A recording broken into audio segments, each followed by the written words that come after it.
Abraham Lincoln never went to Australia. He never saw the vast outback, never wrestled a kangaroo, though I like to think he could have, and certainly never threw a boomerang. But you know what? That changes today.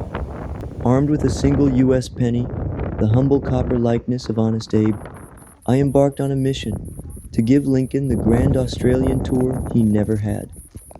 First stop, Uluru. Did Abraham Lincoln ever visit Uluru? Or the Outback number? But guess what? Now he has. Standing before the massive sacred rock, I held up my lucky penny.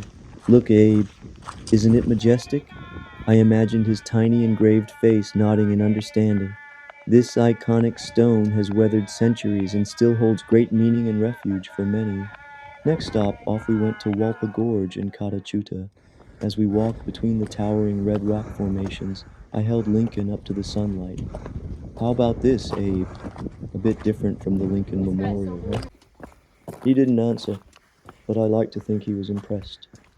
The wind rushed through the gorge, whispering through the ancient stones. I set Abe on a rock for a moment, letting him soak in the view.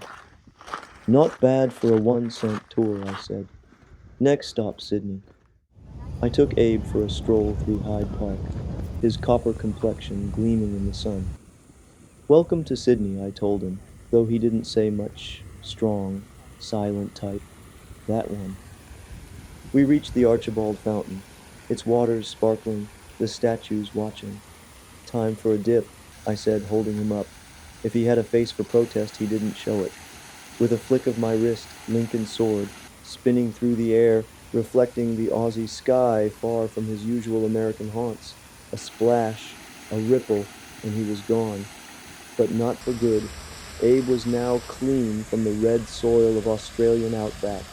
After his grand dive into the Archibald Fountain, I fished Abe out because, honestly, what kind of host abandons their guest in a fountain? He was a little wetter, but none the wiser, so we continued our Sydney tour.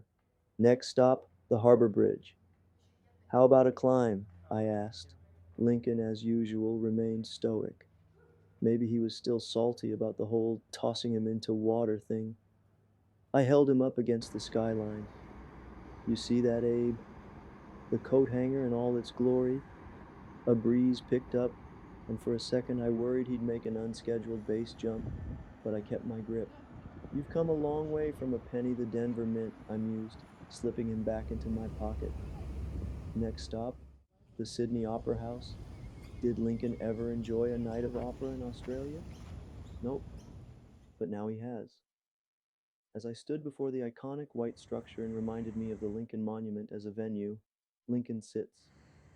But alas, this is not a monument to one person, but a wonder of the world with its unique architecture and instant recognition. It was great to see Lincoln amongst a true marvel. Abe's next stop, the 12 Apostles, or what's left of them. Standing on the windswept Great Ocean Road, I held him up against the towering limestone stacks. Not bad, right? You've seen Washington, but have you ever seen nature sculpt something this grand? He said nothing. Classic Lincoln. The waves crashed below, relentless, slowly wearing away the stone. Kind of poetic, huh? Time changes everything, even giants. I thought about flicking him into the sea, letting him become part of history, but no, he still had more to see. Back in Melbourne, we hit Hosier Lane, where walls exploded with color, stories, and rebellion. I placed him on a ledge beside a neon-splashed mural. Now this is a memorial, Abe bold, untamed, alive.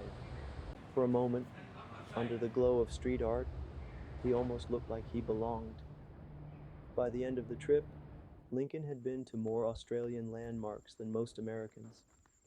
Sure, he may never have set foot on Australian soil, but as far as I was concerned, he had touched down in spirit, and also in dirt, water, and possibly a seagull's beak. As I pocketed my well-traveled coin, I whispered, "You're welcome, Mr. President, because if history won't take Lincoln to Australia, I will." If you have enjoyed this video, like and subscribe.